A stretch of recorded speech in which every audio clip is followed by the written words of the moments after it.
Todas las mañanas, la noticia comienza aquí. Levántate con la noticia en Pegaos en la Mañana. Pegaos en la Mañana con Julio Rivera Saniel. Tomás Ramírez, el vicepresidente de la Asociación de Dueños de Paradores, nos acompaña. Buenos días, Tomás, ¿cómo está? Buen día, Julio. Siempre es un privilegio participar en tu programa y gracias por la invitación. Gracias a usted por estar con nosotros. Bueno, cuéntenos, ¿qué está sucediendo que ustedes quieren de alguna manera establecer alguna especie de registro de supervisión para estos alojamientos? Bueno, primero que todo, eso es ley en Puerto Rico. Nosotros llevamos 7 años pidiéndole a la compañía de turismo y a las agencias pertinentes que se registren todos estos alojamientos y que se le dé algún tipo de supervisión, como ha estado haciendo todos los destinos del mundo, ¿verdad? Porque ya este asunto llegó para quedarse y es necesario para el crecimiento de nuestro desarrollo turístico, pero no pueden estar por la libre creando las situaciones que estamos viendo. Por un lado, pues nos quejamos de todos estos turistas irresponsables que están llegando a Puerto Rico, que en realidad no son tantos, pero no queremos atender la raíz causa de este problema que no es nuevo.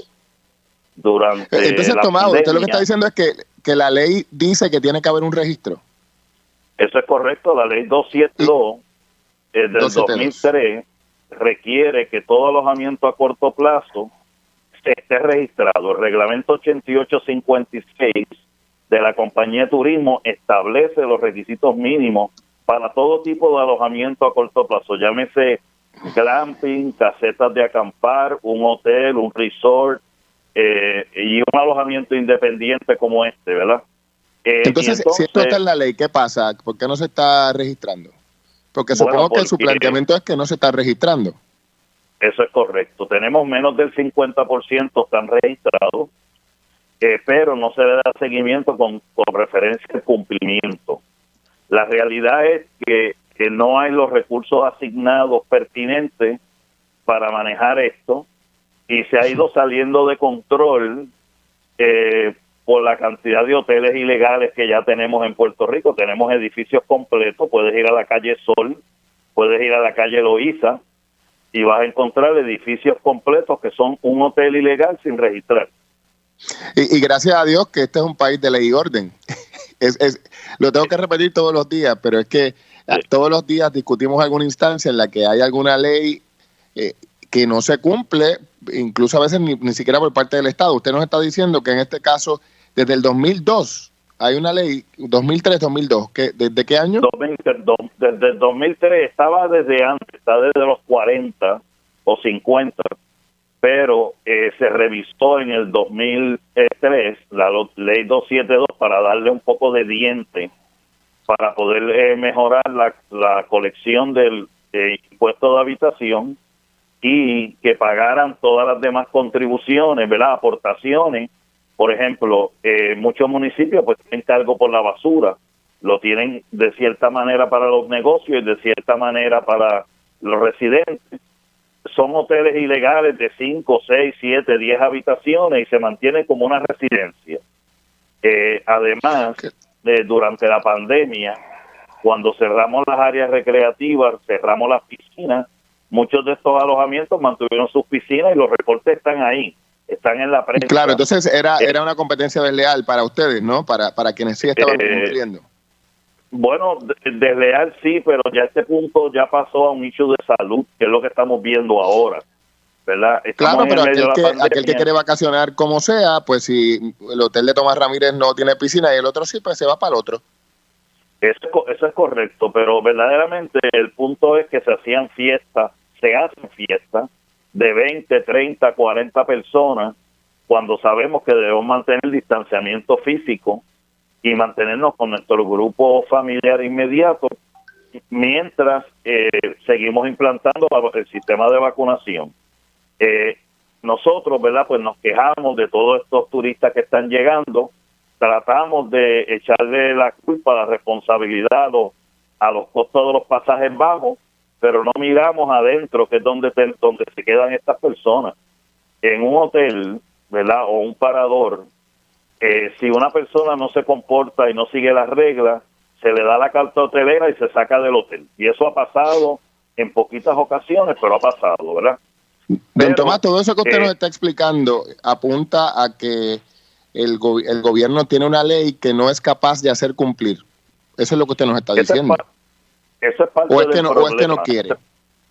Eso es parte del problema, pero la responsabilidad también está en cada uno de los dueños, o cada uno de los hoteleros, o cada uno de los que son consolidadores, porque Julio, se ha hecho creer que esto es la economía compartida o el share economy, pero en realidad en Puerto Rico más del 60 o 70% de estos apartamentos están siendo manejados por consolidadores, muchos de ellos ni siquiera residen en Puerto Rico y tienen 30, 40, 100 apartamentos de estos, o residencias o apartamentos que lo dividieron en habitaciones, que eso está prohibido en la ley, lo convirtieron en habitaciones y rentan habitaciones independientes dentro de un mismo apartamento. Todo esto está ocurriendo. Claro. Entonces, su pedido específico al gobierno, don Tomás, es que se haga cumplir con este registro. No que lo creen porque ya se supone que en teoría existe, sino que se registren estas hospederías. Que se registren y se fiscalicen. Verdaderamente es importante que nosotros mantengamos los alojamientos independientes, y están creando una serie de alojamientos bien interesantes como es el glamping o como son estas cabañas plásticas, y verdaderamente tenemos que darle la bienvenida a todo eso, pero debe estar reglamentado porque si no pone en peligro la salud del pueblo puertorriqueño, la salud de los turistas y la imagen del destino. Y eso es todo lo que nosotros hemos estado pidiendo por los pasados 7 años, que estos alojamientos se registren apropiadamente y se les dé supervisión como se le da a todas las demás hospederías. La compañía de turismo nos visita por lo menos 2 veces al año y son bien estrictos, y bien, cuando se desarrollaron los protocolos de salud e higiene para el COVID, pues si tú miras, son 7 páginas para los hoteles y para los alojamientos independientes es media página. Claro. Don Tomás, este reclamo se viene levantando desde hace ya un tiempo atrás. ¿Qué le hace pensar que en esta ocasión sí van a cumplir con el registro? Bueno, tenemos que seguir poco a poco, se ha ido mejorando. Cuando comenzamos a hacer nuestro llamado, habían menos de 2.500 alojamientos registrados. Ya la última vez que vi los números habían sobre 12.000, pero nos quedan 13.000 sin registrar. También entonces está la parte de fiscalización, que es visitarlos periódicamente para ver cómo las condiciones y cómo están funcionando. Hay unos muy buenos y yo los conozco, pero la gran mayoría está fuera de control porque no hay supervisión y no hay registro. La última vez que nosotros hicimos estimado, se estaban escapando sobre $60 millones anualmente en contribuciones, en patentes, en registros. 60 millones por este tipo de hospedería, 60 millones por este tipo de alojamiento que no está registrado. El que no está registrado o que está registrado y no cumple porque no se supervisa. Eso es un montón de dinero en momentos en que la economía lo necesita. Y aparte que no es recogerlo por recogerlo, es que deberían pagar contribuciones como el resto de los alojamientos que operan en el país. Bueno, le agradezco su tiempo como de costumbre. Gracias por acompañarnos aquí en Pegados en la Mañana, don Tomás. Que tenga buen día. Mirna Conti, líder ambientalista y además pasada candidata a la legislatura, nos acompaña a esta hora. En esa vista pública de ayer, Luma Energy alega que no habrá un aumento en la tarifa de la Autoridad de Energía Eléctrica, por lo menos no un aumento inmediato. Buenos días, saludos Mirna, ¿cómo estás? Buenos días, Julio, ¿cómo estás tú? Muy bien, gracias por acompañarnos. Bueno, de lo acontecido en estas vistas públicas, ¿cuál es su lectura, verdad, de la información que trasciende de estas vistas? Bueno, ¿cómo te puedo decir, Julio? La verdad es que cuando uno ve estos procesos de vistas públicas donde se supone que, ¿verdad?, la ciudadanía se entere de qué es lo que está haciendo el gobierno y qué pasos va a seguir, pues ya a mí no me asombra, ¿verdad?, porque ya uno lleva tanto tiempo en esto, pero realmente cómo utiliza, en este caso, que fue el director de las APP, de las alianzas público-privadas, el que estaba deponiendo ayer, utiliza esta vista para como reodiar las contestaciones, confundir más al país, engañar más, porque él, por ejemplo, una de las cosas que los legisladores le preguntaban, cuando le preguntaban si esto no era un monopolio privado, él todo el tiempo mientras hablaba en su ponencia, no, que se estaba cambiando un monopolio en el país de la Autoridad de Energía Eléctrica, y de momento cuando el legislador le preguntaban si Luma tenía el poder de todo, prácticamente, excepto la generación, porque tiene parte de la generación, pues, no, eso no es un monopolio privado, ¿cómo es esto? O sea, que es una manera de engañar al país, ¿verdad? Entonces, lo otro es eso sobre las tarifas. Ellos alegan, sí, qué bonito, ahora Luma dice que no te va a aumentar en los primeros 3 años, pero después sí. Señores, el contrato claramente dice que ellos no son los que aumentan, porque quien van a aprobar los aumentos va a ser el negociado de energía. Pero claro está, sujeto a porque Luma se lo va a presentar. Necesito que aumente, o sea, este cobro de dinero de esta forma, pues necesito aumentar la luz, porque tiene que pagarlo. Porque mira lo interesante de todo esto y por qué que este contrato se tiene que cancelar ya de inmediato. Primero, vamos a entender esto claro.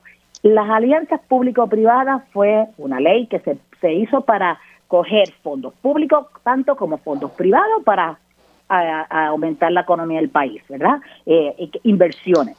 Pues, ¿sabes qué? Este contrato de Luma, es privado el nombre, por ello no ponen un centavo.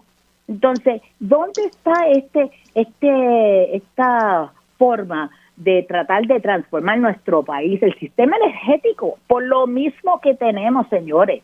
Y lo peor de todo es que admite que Luma tiene 120 días para cancelar ese contrato a la soltar. Si viene un huracán, si hay apagones. Ese dato es importante, doña Mirna. Ese dato es importante, lo que usted nos ha dicho, que según el contrato como está redactado, Luma Energy tendría 120 días para cancelar el contrato. Exactamente. Entonces, no solamente lo cancela, porque pasó, no hay fondo, lo que sea. No. Es que si viene un huracán, eso es una razón para irse y dejarnos en la prángara cuando más lo necesitamos. Mire si es una forma engañosa de este contrato, de que este contrato se dice, ¿verdad? Dice la autoridad, la Junta, vamos a ponerlo claro, la Junta de Gobierno de la autoridad más el gobierno, dice que esto es para mejorar nuestro sistema energético, para tener seguridad de energía en nuestros hogares, que los apagones se van a eliminar. No, señores. El apagón, si dura más de 8 horas, ¿sabes qué? Luma, ¡pum!, ajante y en paz y se va. Es una razón que está en el contrato, en blanco y negro, donde dice que si Luma se le afecta su negocio de alguna manera, porque fíjate, no es al país, es a Luma, pues entonces ellos se pueden ir y dejarnos en la prágana. Y lo lindo es que solamente tienen que pagar una multa, una penalidad de $10 millones. ¿Y sabes cuánto le pagamos, Julio, mensual ahora en una transición? $5 millones fijos, más todos los gastos que ellos dicen que tienen, que dicho sea de paso, todavía no han dado, ellos facturan, pero no dan la copia, le han dado un cheque en blanco, yo digo, porque ellos facturan y tan siquiera dicen en qué se está gastando esos gastos extras. ¿Y quién se supone que fiscalice eso, doña Mirna? ¿Quién se supone que fiscalice esos gastos? Bueno, ahora mismito es la APP, ¿verdad? El mismo negociado. El negociado ahora le dio 10 días, ¿verdad? Creo que se vence en estos días, para que ellos digan dónde hicieron esos gastos, porque hemos presionado muchísimo. Nosotros en la Alianza de Energía Renovable ahora hemos denunciado esto al negociado. Mira cómo es esto. Y además de Lautier, ¿verdad? Que Ángel Jaramillo Figueroa Jaramillo ha hecho un trabajo extraordinario. Pero que tenemos que estar pendientes y el país tiene que entender por qué este contrato se tiene que cancelar. Entonces, miren lo que sucede. Pierluisi dice que él no lo va a cancelar. Él solamente lo va a evaluar y modificar si es necesario. Si es necesario. Pero, señores, que tiene que mirar todo ¿Quién aprobó este contrato? ¿Cuándo fue? Cuando estaba Ricardo Rosselló. Ricardo Rosselló bajo que se aprovecharon de que hubo un huracán, ¿verdad? 2, Irma y María. Entonces, justificando la agencia está politizada, la Junta de Gobierno, porque ¿quién nombra a esa gente? El gobernador. Pues obviamente todo está en ese camino derechito para beneficiar. O sea, usted lo está a quien, planteando una decisión político-partidista, lo que usted está diciendo. ¿Perdona? Usted lo que dice es que como la Junta de la autoridad es nombrada por un partido, el avalar el contrato es una extensión de la decisión de Ricardo Rosselló, una decisión política. Claro, porque es que la Junta está politizada. Ese es el problema, y no solamente esta Junta de la autoridad, es muchas agencias, porque en las agencias ambientales pasa lo mismo.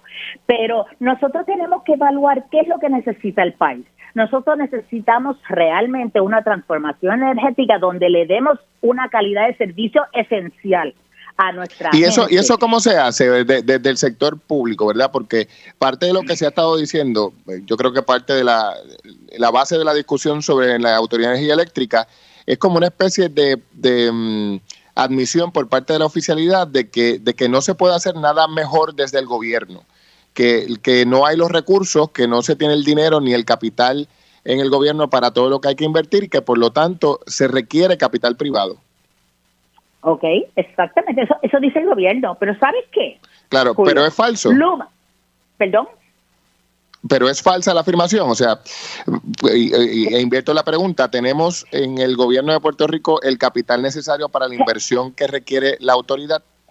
Ok, yo no te puedo decir, porque el gobierno, como enreda tanto las cosas y siempre se están robando todos los chavos, yo no te puedo asegurar si hay capital, porque eso no lo sé. Pero sí yo sé que vienen unos fondos federales que precisamente Luma los va a solicitar. ¿Y qué diferencia hace que el gobierno de Puerto Rico no solicite esos mismos fondos? Explícame. Claro, o sea que el gobierno podría solicitar el dinero que solicitará Luma. Claro, porque sí, y son fondos federales de pagado contribuciones de la gente de los Estados Unidos, o sea que esto no es, esos fondos públicos, fíjate. Entonces, pero se lo van a dar a una entidad privada que encima de todo esto nos puede dejar, como le dije ya, en la prángana, y entonces se van a enriquecer a nombre de nosotros. ¿Por qué el país no se puede enriquecer con eso si es que hay tanto dinero? Además, la transformación debe ser hacia energía renovable. Luma no tiene esas intenciones, señores, porque ellos necesitan quemar combustibles fósiles. Doña Mirna, en otro asunto vinculado a esto, ¿verdad? Me gustaría puntualizar sobre el tema del aumento y las condiciones del aumento, de cualquier aumento. Luma ha dicho que no va a aumentar en lo inmediato, pero no se descarta aumento. Mucha gente ha comenzado a mirar lo que ha estado ocurriendo en Texas con esta situación en el clima y el aumento de 40% que la compañía privada allí ha implementado. El Estado está ahora mirando qué tipo de legislación se podría implementar para evitar que estos aumentos en un momento de crisis se den, ¿verdad? ¿Hay algún paralelismo entre esas condiciones del contrato de esta compañía de Texas que ha aumentado el precio 40 veces en medio de la crisis a lo que podría ocurrir a nivel local? Pues mira, Julio, me encanta que me hagas esa pregunta. ¿Sabes por qué? Porque lo que ha pasado en Texas es lo que nos puede pasar a nosotros, señores. Allá pasó con una tormenta de nieve, pero aquí vienen los huracanes regularmente. Entonces, fíjense cómo es que ese estado, su sistema energético, todo es a base de combustibles fósiles, carbón, gas natural, hasta nuclear.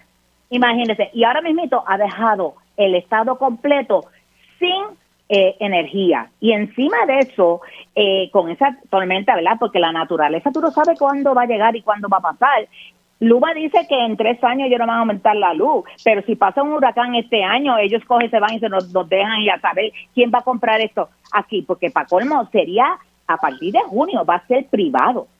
¿Me sigue? A partir de junio, ¿quién va a comprar un servicio esencial en que se ha caído? Vamos a suponer, ojalá que no pase, ¿verdad? Pero que nos pase otro huracán como María, que tantas torres se cayeron, que hubo en que invertir tanto dinero. Pues hay que hacerse esas preguntas y el gobernador todavía no se lo cuestiona. Entonces tiene que mirar allá. Miren a Texas.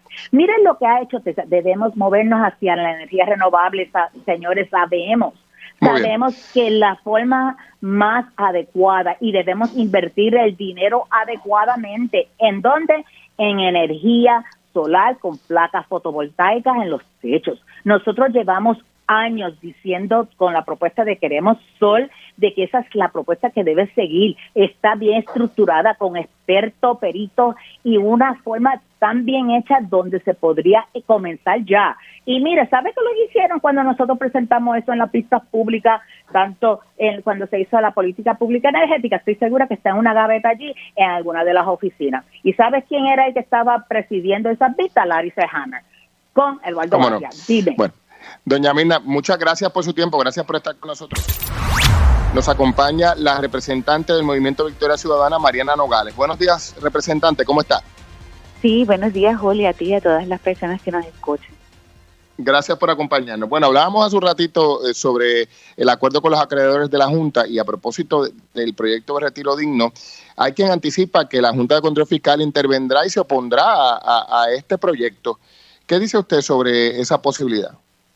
Pues mira, el proyecto se aprobó ayer de manera unánime y hubo expresiones de personas de todas las delegaciones de todos los partidos de que iban a apoyar el proyecto hasta las últimas consecuencias. En el caso de Johnny Méndez, dijo que estaba dispuesto a irse por encima del veto del gobernador si fuera necesario, y la representante Lourdes Ramos indicó que estaría dispuesta a ir a la cárcel y yo la acompañaría también. Así que yo creo que hay mucha voluntad para hacer que este proyecto sea una realidad. Esperamos que el gobernador lo firme y también hacer valer que quien determina la política pública es el gobierno y no la Junta de Control Fiscal. Claro, pero usted sabe que cada vez que esa política pública tiene un efecto sobre la liquidez del gobierno y los recursos del Estado, la Junta mete la mano y dice, no, ahí no se puede. ¿Cómo manejar esa fina línea entre el poder legal que tiene la Junta de Control Fiscal y la capacidad de legislación que tiene la legislatura? Hay dos cosas distintas. Una cosa es determinar que de la masa común del gobierno se van a proteger las pensiones y la Junta pues puede disponer de lo demás si fuera, porque todavía nosotros insistimos en un proceso de auditoría para cancelar la deuda ilegal. La otra cosa es que la Junta se ha metido en cosas que no tienen que ver con el presupuesto, como la reforma laboral. Así que no podemos decir que la Junta está actuando bajo sus facultades. Eso lo tenemos que tener claro. Cuando nosotros decimos en la legislatura que vamos a proteger las pensiones, pues esa es la política pública. Las pensiones han sido sometidas a recortes y a modificaciones que han afectado a los pensionados anteriormente y no se les puede recortar ni un centavo más. Representante, aprobado en la Cámara de Representantes, explíquenos qué es lo que en el Senado se aprobó también o todavía. No, todavía. Eso tendría que pasar el Senado y muy nuestra, bien. ¿verdad? ¿Y cuál es el ambiente allí? El Senado es, bueno, pues yo pensaría que hay un mucho mejor ambiente que el que había en el cuatrienio pasado y esperamos que se apruebe también, al menos por mayoría de votos. ¿Cuál es el impacto fiscal de esta medida? Porque evidentemente el pagar las pensiones como establece el proyecto tiene que tener un efecto económico. ¿De cuánto dinero estamos hablando? Mira, nosotros tuvimos unas pistas públicas en la comisión que atendió ese asunto y que presidió el representante Domingo Torres. Y una de las ponencias, para mí, de las más productivas fue la del secretario de Hacienda. Y el secretario de Hacienda estuvo de acuerdo en que había maneras, ¿verdad?, de que el proyecto fuera viable, que el proyecto en sí no representa una erogación de fondos, sino que habría que hacer una legislación adicional, pero que hay unas exenciones contributivas, que hay unas, ¿verdad?, unas cosas que se podrían trabajar para que el gobierno tuviese mayores ingresos. Y eso lo dijo el secretario de Hacienda. Este proyecto no representa una erogación de fondos. Y cuando usted habla de mayores ingresos, estamos hablando, por ejemplo, de impuestos adicionales. Pero impuestos, por ejemplo, a las grandes compañías, revisar las exenciones. Y siempre que hablo de revisar las exenciones, digo, vamos a revisar las exenciones de las grandes corporaciones, para dárselas al pequeño y mediano comerciante. O sea, ese tipo de análisis es el que hay que hacer, y yo creo que las condiciones en ambas cámaras están ahí para nosotros lograr un esqueleto, ¿verdad?, contributivo que sea bueno para el país. ¿Y el gobernador qué dice? ¿Qué ha dicho para el récord sobre este proyecto? Bueno, el gobernador ha dicho que va a proteger las pensiones. Precisamente hoy la delegación del Movimiento Victoria Ciudadana se va a reunir con el gobernador a las 1:30 de la tarde, y nosotros vamos a recordarles, ese es uno de los temas que vamos a atender ahí en esa reunión. Y entonces ustedes lo que plantearán es que si está comprometido con las pensiones, eso es compatible con firmar este proyecto. Por supuesto, esa debe ser la actuación del gobernador si quiere ser consistente y consecuente con sus palabras. Si está hablando para las gradas, pues no tiene que hacerlo. Si está hablando y va a comprometer su palabra, lo que tiene que hacer es firmar ese proyecto. ¿Cómo no? Bueno, antes de concluir, me gustaría su impresión como integrante de Victoria Ciudadana al anuncio hecho por Alexandra Lúgaro, que se integra a Foundation for Puerto Rico en un puesto administrativo. ¿Qué lectura tiene usted como miembro del movimiento que Alexandra Lúgaro ayudó a fundar? Pues mira, vamos a ver. Ella nos indicó en una reunión que tuvimos que ella había obtenido un trabajo con una organización sin fines de lucro, pero en ningún momento nos indicó con qué organización. Yo continúo teniendo mis reservas con Foundation for Puerto Rico, y lo que sí debe quedarle claro al país es que cualquier gestión legislativa no va a estar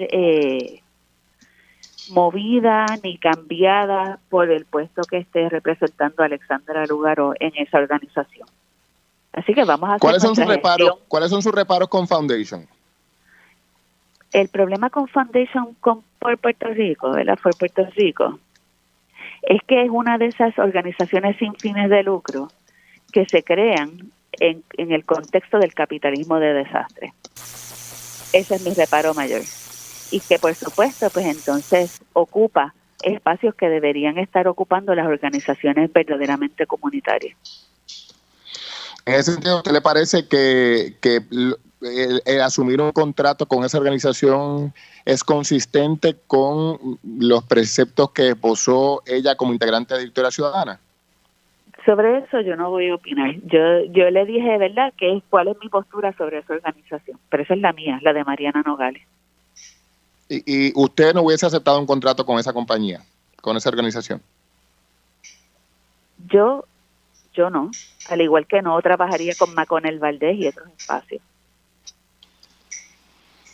Licenciada, le agradezco el tiempo, gracias por estar con nosotros. ¿Cómo no? Buen día. Conversamos con la licenciada Alexandra Lúgaro de Victoria Ciudadana, ex integrante y fundadora de Victoria Ciudadana, que ha anunciado públicamente que se integra a la organización Foundation for Puerto Rico. Ella se encuentra con Ani Mayor, una de las principales ejecutivas de esta organización, y le damos a ambas los buenos días. Saludos. Buenos días, Julio, y buenos días a toda tu audiencia. Saludos, gracias por acompañarnos. Bueno, para comenzar, cuéntenos un poco sobre la naturaleza de esta relación que se anuncia ayer y qué es lo que va a estar haciendo usted, licenciada, en Foundation for Puerto Rico. Sí, pues mira, Julio, Foundation for Puerto Rico me ha contratado para dirigir una de sus áreas. Ellos por más de 10 años han trabajado diferentes iniciativas, pero particularmente mi labor va a ser crear un centro de innovación estratégica en todas sus áreas, desde la parte educativa del centro, la parte que va a trabajar con una academia de líderes comunitarios, una división completa de investigación y desarrollo, un consejo donde se incluyan personas de múltiples sectores, incluyendo gobierno, academia, sector privado, organizaciones sin fines de lucro, para que podamos juntos decidir cuáles son las situaciones para las que queremos buscar nuevas alternativas en Puerto Rico. Podemos investigar si son las mejores soluciones para esos procesos o metodologías y luego podamos implementar eso en las comunidades en el país. Así que el Centro de Innovación Estratégica se presenta como una oportunidad única de mover a Puerto Rico hacia la innovación, de podernos enmarcar en un contexto global. Y estoy bien entusiasmada con la oportunidad de poder hacer de ese espacio. Mayol, cuéntenos cómo es que dan ustedes con la determinación de que Alexandra Lúgaro es la persona adecuada precisamente para eso que ella acaba de describir. Bueno, nosotros estamos súper entusiasmados de tener a Alexandra como parte del equipo. Como ella menciona, Foundation for Puerto Rico ha estado trabajando de la mano con otras organizaciones sin fines de lucro por los pasados 10 años, buscando las mejores estrategias para echar a la economía de Puerto Rico hacia adelante. De hecho, como organización estuvimos trabajando arduamente con más de 100 organizaciones para la recuperación luego del huracán María e Irma. Estuvimos trabajando en los pasados 3 años en buscar la manera de acelerar nuestro proceso como dentro del tercer sector, junto con el sector privado y el gobierno, de verdad llegar a las mejores soluciones para Puerto Rico. En el caso de la licenciada, es una persona que admiramos muchísimo por la valentía, la pasión que tiene por servir a Puerto Rico. Es una mujer líder que ha estado trabajando del ámbito profesional privado, del ámbito profesional político, pero que nadie puede dudar que es una mujer que ha estado luchando por echar a Puerto Rico hacia adelante, pensando fuera de la caja, fuera de lo típico que buscamos en las soluciones típicas de Puerto Rico. Y lo que Foundation for Puerto Rico busca es líderes que se unan a nuestros esfuerzos a trabajar arduamente por Puerto Rico, pero de una manera fuera de la caja, porque las soluciones tienen que ser distintas para mejorar nuestra isla. ¿Cuándo comenzaron las conversaciones para que esto finalmente se formalizara y se anunciara? Bueno, nosotros como organización hemos estado trabajando y buscando el mejor talento para la organización.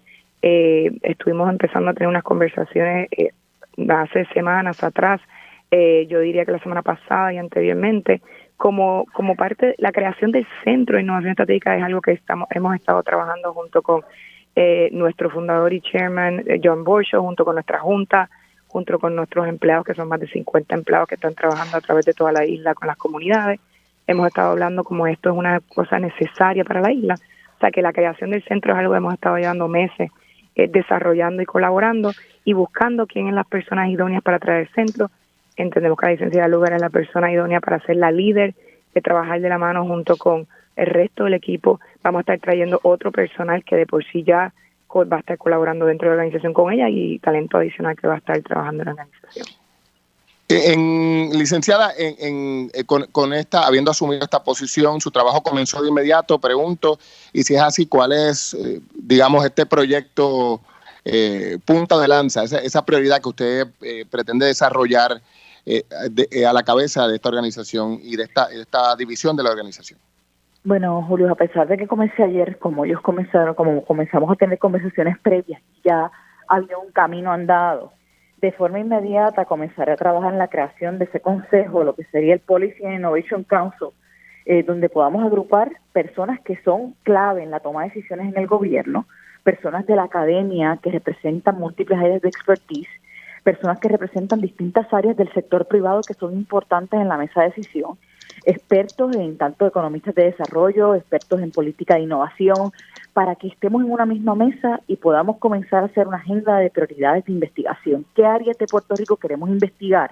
¿Cuáles son necesarias para enmarcarnos y poder enfrentar los retos del mundo moderno, tales como el cambio climático, la desigualdad social, la desigualdad económica, la infraestructura, y decidir en cuáles vamos a invertir los recursos para investigarlos y buscar soluciones que nos permitan no solamente alcanzar otras jurisdicciones, sino que Puerto Rico pueda posicionarse en un contexto global. En segunda instancia, a la misma vez vamos a estar trabajando un componente educativo, porque la innovación no puede florecer sin un capital humano que esté listo para esa innovación. Por tanto, tenemos que fortalecer destrezas en todos los niveles de investigación, análisis y pensamiento crítico.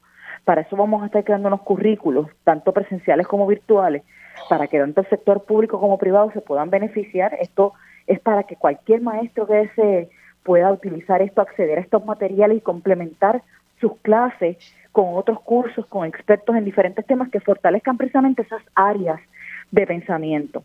En otra parte, vamos a estar trabajando en una academia de líderes comunitarios con un currículo único que permita capacitar líderes comunitarios para la tarea que hacen en las comunidades, pero que también les permita las herramientas para que una vez tengamos estas nuevas innovaciones estratégicas las puedan implementar efectivamente. Esa es la primera fase con la que vamos a estar trabajando, no en años, sino en semanas y meses. y posteriormente entonces vamos a la segunda fase, que es la investigación, desarrollo, el avance en política pública. Muchas investigaciones nuevas, innovaciones requieren de cambios en los marcos jurídicos y eso hay que moverlo si queremos que podamos implementarlo luego, y en última instancia la implementación. No queremos que seguir teniendo think tanks que se quedan las ideas en papel. Esto tiene que pasar a concretarse en nuestras comunidades y luego entonces que pueda ser visto y que sepamos que podemos hacerlo, pues extenderlo también a nivel de todo el archipiélago.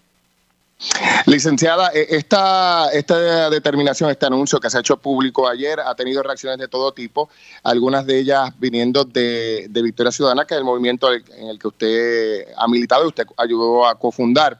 Hace un rato conversábamos con Mariana Nogales y ella nos decía que aunque usted comunicó al interior del partido que se uniría a una organización sin fines de lucro, no dijo que era Foundation por Puerto Rico, y ella asegura pues que tiene reparos, ella y otros integrantes de la organización, con la organización de la que usted forma parte ahora, porque entiende, y esto es una cita, que es una organización que se beneficia del capitalismo del desastre.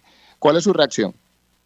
Bueno, Julio, mire, yo tengo un profundo respeto, admiración por mis compañeros y compañeras con los que laboré en Victoria Ciudadana. Respeto sus posturas, creo que deben continuar adelante con su fiscalización. Yo ya no soy candidata ni aspiro a hacerlo. Yo les puedo garantizar que los mismos principios que han conocido de mi persona son los mismos principios con los que yo voy a continuar operando este Centro de Innovación Estratégica. Yo no claudico a mis principios porque obtengo un empleo. De igual manera, yo creo que ellos saben cómo yo opero en cuanto a la transparencia y la rendición de cuentas. Y eso lo van a ver en todos los procesos del centro, y fue algo que para mí fue muy importante cuando fui contratada por Foundation en cuanto a otros programas.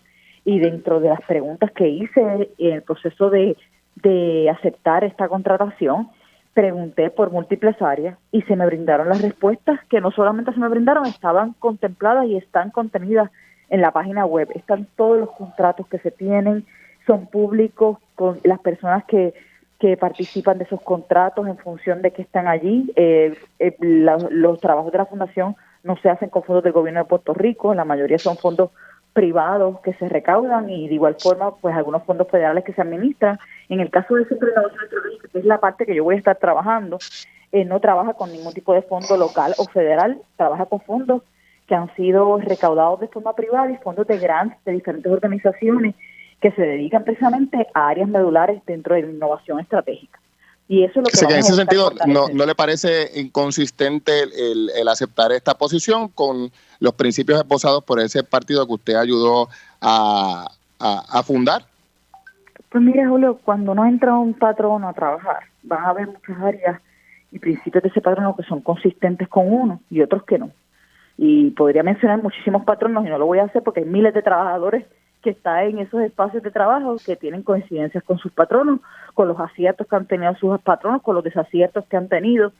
Yo le puedo decir particularmente, y usted ha conocido mi trayectoria desde la empresa privada hasta 2 candidaturas y ahora desde una organización sin fines de lucro, yo le puedo decir que yo vengo a este Centro de Innovación Estratégica a buscar junto a un equipo de más de 50 profesionales cambiar el país, desarrollarlo social y económicamente, y yo creo que las acciones serán las que hagan en este caso. Yo puedo aquí decirle muchísimas cosas sobre posturas y quizás son, como han pasado siempre, palabras y que se quedan ahí. Yo creo que las acciones deben hablar y no van a tener que esperar mucho para ver las acciones y los resultados de este centro. Claro, pero entonces, ¿no le parece efectivamente que lo que usted acepta hoy va en contra de las posiciones de principios que usted había asumido en el pasado y que como consecuencia esto lo hace inconsistente con sus posturas en el pasado?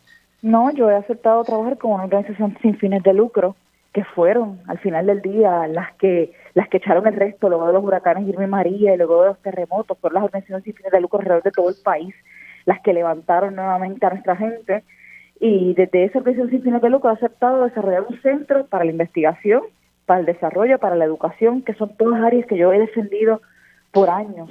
Así que yo creo que es plenamente consistente con lo que yo he buscado que sea el país. Yo hubiese querido que desde el gobierno se desarrollaran centros de investigación, que desde el gobierno se desarrollara el fortalecimiento de nuestro sistema educativo, que desde el gobierno se implementaran en las comunidades soluciones críticas para cambiar situaciones, pero no se dio. Y esta es mi oportunidad de hacerlo desde una organización sin fines de lucro y yo creo que es una gran oportunidad, no solamente en carácter personal, yo creo que esto va a ser una gran oportunidad para el país. Espero poder devolverle al país muchísimas soluciones junto a todo este grupo de personas que podamos con los años mirar atrás y decir contra.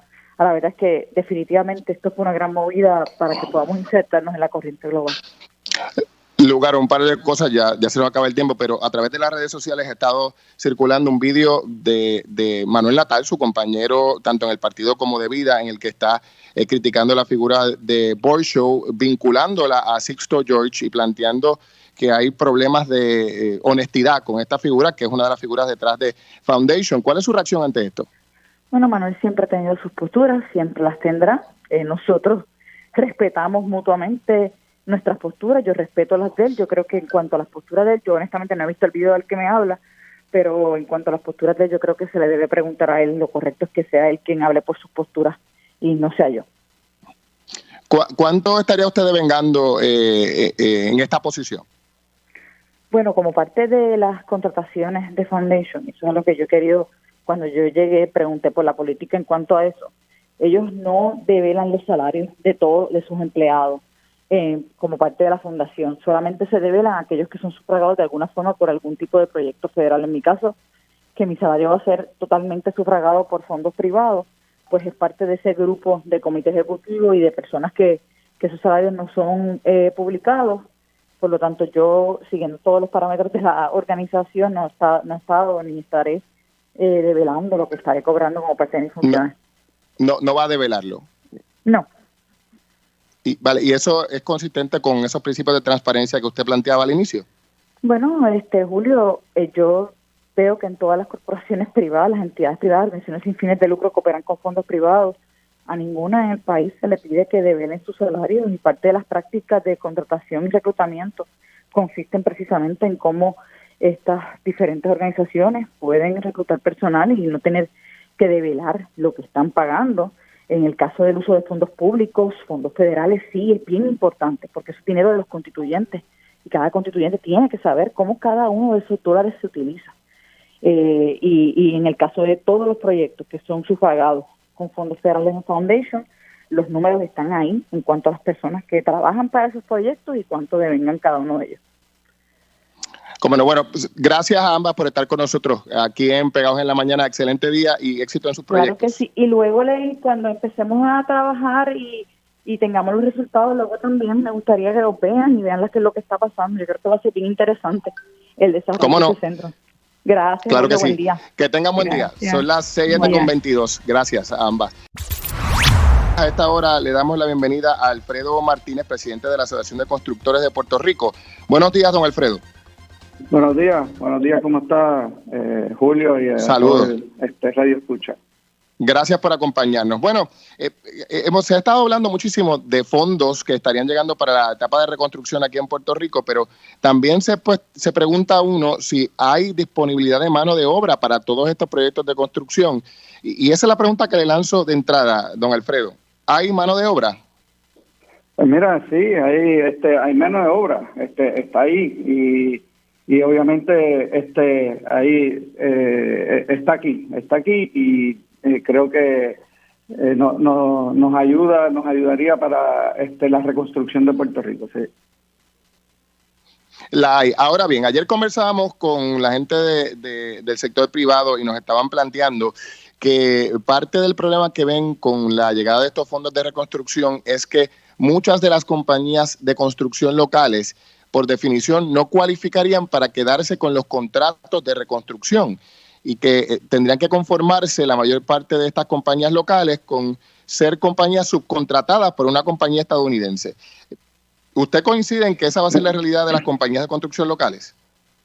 Bueno, nosotros en la industria hemos llevado la voz de que los fondos se tienen que estas restricciones se tienen que flexibilizar, y yo creo que ahora con la administración Biden, puede que estamos llevando esa voz a que se flexibilicen, porque esto es, le pongo un ejemplo, al menos para los fondos de R3 han entrado más compañías de construcciones locales, ¿verdad? Además de que hay muchas que de aquí que participan en asociación con algunas de Estados Unidos. Claro, ha sido un reclamo de nuestra industria que se flexibilicen los requerimientos para que más compañías puertorriqueñas puedan asumir un rol más activo en el proceso.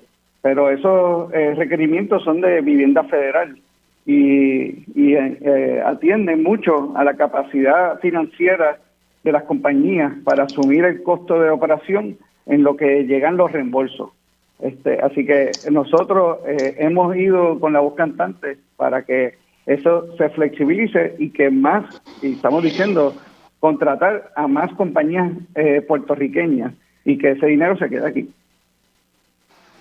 Y efectivamente, ¿usted cree que se va a conseguir eso? ¿Que más compañías puertorriqueñas y menos estadounidenses se queden con los contratos? Claro que sí, claro que sí. O sea, estoy seguro que sí. ¿Y para que eso se dé? ¿Qué tiene que ocurrir para que eso se dé? Bueno, con los requisitos actuales, ¿las compañías se quedarían con los contratos o había que enmendar los requisitos actuales para la otorgación de estos contratos? Sí, con eso se está trabajando para que se flexibilice y obviamente ya hay compañías que el gobierno federal le ha otorgado en Puerto Rico. Eso se va a lograr, eso obviamente con la administración del gobierno de Pierluisi, eso es lo que yo entiendo que se está trabajando para que eso se logre. Más compañías puertorriqueñas se beneficien, ¿verdad? Y que estén trabajando y que logren cumplir con esos requisitos. ¿Cómo no? Bueno, le agradezco el tiempo, gracias por estar con nosotros. Ojalá así sea, ¿verdad? Y que compañías locales terminen teniendo esos contratos, porque a fin de cuentas la idea es que la recuperación también beneficie al capital local. Muchas gracias por acompañarnos. Claro, eso así. Ay, gracias a ti. Gracias Alfredo Martínez. Esto es Pegados en la Mañana por Radio Isla 1320. Hasta ahora conectamos con Ramón Ruiz Nieves, senador del Partido Popular Democrático y presidente de la Comisión de Desarrollo de la Región Sur Central. Buenos días.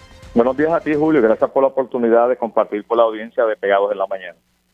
Gracias por acompañarnos. Bueno, ayer hubo vistas públicas sobre las escuelas que están aptas o no para reabrir en el área sur del país. ¿Cuál fue el resultado de esas vistas? Pues mira, algo bien importante, que la ciudadanía de la zona sur tenía la preocupación con la llamada zona cero de los pueblos que componen Guayanilla, Yauco, Peñuela, Guánica y Ponce, y había un asunto bien importante a discutir, y precisamente ayer logramos que la secretaria de Educación a 4 pueblos de los 5 pueblos de la zona cero aceptara de que no arrancan las clases el 1 de marzo, sino que para el mes de agosto, y esto la decisión la tomó con el pueblo de Yauco, con el pueblo de Guánica, Peñuela y Guayanilla, y hay sí un espacio en Ponce donde hay planteles escolares que no están aptos, y Julio salió a relucir que tenemos 27 escuelas en la zona sur del país que no están aptas para poder abrir luego de los terremotos, y sí tenemos 51 planteles en condiciones donde el Departamento de Educación y la Autoridad de Edificios Públicos están trabajando arduamente para llevarlo a cumplimiento. Y le traemos a la secretaria, a la licenciada que envió la secretaria, la licenciada Maldonado, algo bien importante, porque estamos hablando que la ponencia se ha de crear un parque de vagones en Guánica, un parque de vagones con una inversión cerca de $10 millones, y esos vagones se toman 18 meses en que desde que se lleve a cabo la subasta puedan llegar, cuando realmente tenemos allí 5 planteles escolares que en un momento dado cerraron operaciones para el Departamento de Educación por falta de matrícula y que están en las condiciones para poder reabrir y tomar la población. 5 planteles, son 5. 5 planteles, y esos 5 planteles te los tengo que enumerar: la Escuela Franklin Delano Roosevelt, la Escuela Seferino Colón Lucas, la Escuela María L. Cruz Claudio, la Escuela María Luisa Douglas, y de igual manera el Club Puertorriqueño del municipio de Guánica ha puesto a disposición del Departamento de Educación que estas 5 áreas se puedan rehabilitar nuevamente, y evitamos el asunto de buscar $10 millones en unos vagones que van a tomarse 18 meses en llegar. Y algo más importante, si tenemos los planteles escolares, a lo mejor con $1 millón o $2 millones los habilitamos, y ya en agosto podemos hablar de clases presenciales en Guánica, cuando lo más importante de la vista es que logramos que de estos 5 pueblos, 4 pueblos no van a arrancar presencialmente el 1 de marzo. De 5, 4 no van a arrancar presencialmente. Sí. ¿Cuál es el que sí?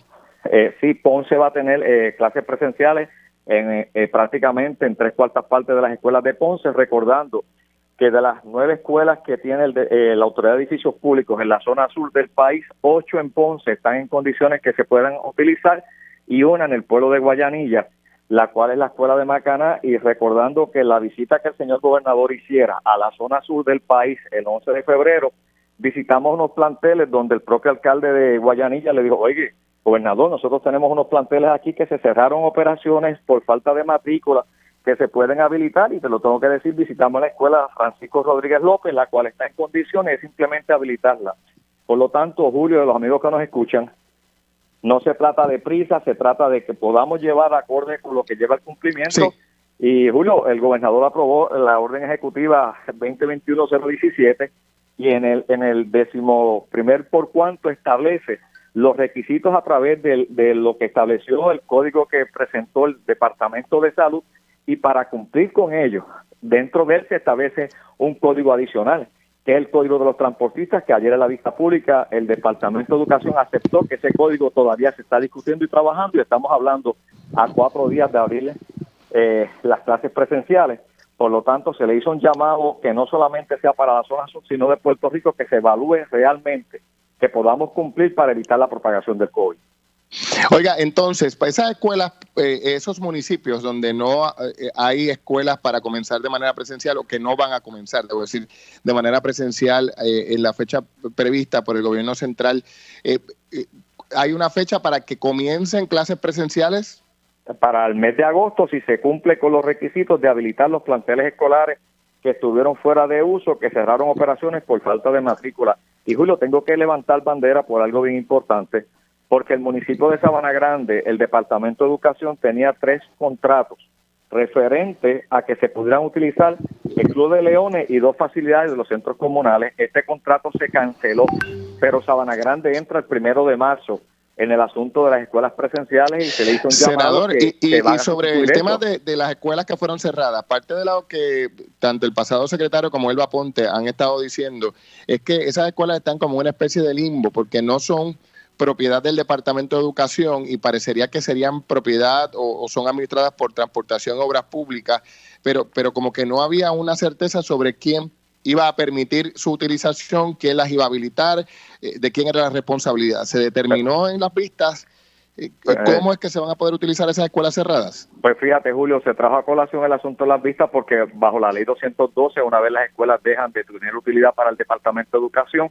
pasa la titularidad al Departamento de Transportación y Obras Públicas, como bien tú lo acabas de mencionar, y es simplemente de un trámite interno administrativo donde la persona que está encargada de dirigir la oficina de mejoramiento de las escuelas trajo a colación el señor Miguel Colón Morales, que se iba a estar discutiendo esto, que ellos han tomado unas escuelas que estuvieron cerradas, que se están habilitando en convenio con los municipios, contando con el visto bueno del Departamento de Educación, por lo cual atrasa la apertura para el 1 de agosto para poder cumplir con esos requisitos de trámite administrativo, poderse habilitar y reabrir las mismas.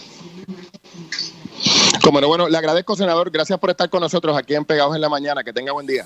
Gracias a ti por la oportunidad de ilustrar al pueblo y a la zona sur del país del acuerdo que se llegó ayer en la vista pública de la Comisión de Desarrollo del Sur de Puerto Rico.